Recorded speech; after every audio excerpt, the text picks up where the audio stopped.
Dans un monde de remake où les studios n'ont plus aucune idée originale et se copient tous les uns sur les autres, ça fait plaisir de retrouver un film unique, frais et innovant. Et c'est tout à fait ce que vise aujourd'hui Love and Monsters sur Netflix.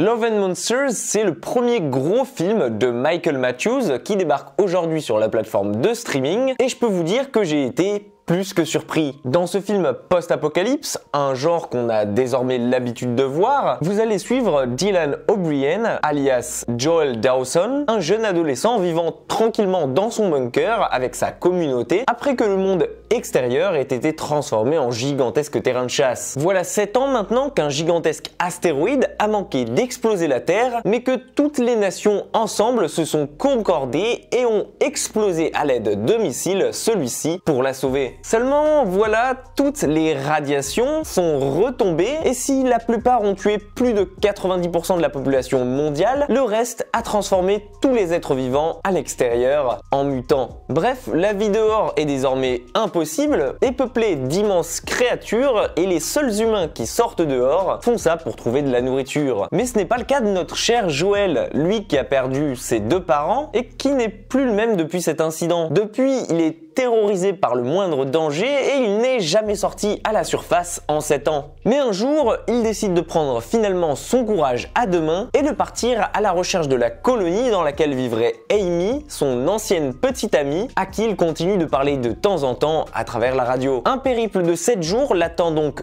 au dehors et il va devoir compter uniquement sur lui-même pour la rejoindre. Et si je vous en parle aujourd'hui, c'est parce que j'ai été tout bonnement surpris et parce que j'ai juste surkiffé ce film. Moi qui suis un grand fan d'horreur et de films post-apocalyptiques, ça m'a fait un bien fou de découvrir ici un film frais, unique en son genre et qui arrive à remettre au goût du jour un concept qui commençait à s'épuiser. Si je devais le comparer à un autre film sorti cette année aussi, ça serait sans aucun doute à Palm Springs, puisque tous les deux ont réussi sous les traits d'une comédie à redéfinir le genre, à se l'approprier, alors que c'était un concept vu et revu. Le bestiaire ici est très bien fait et les effets spéciaux sont maîtrisés, ce qui est une chose importante puisque ça constitue quand même 50% du film. Et son ambiance léchée, à mi-chemin entre un The Last of Us d'un côté et un The Je suis une légende de l'autre, le tout saupoudré d'une cuillerée d'humour à la Zombieland, en font un film que beaucoup de monde, je pense, va apprécier. Et encore, je dénote pas une par une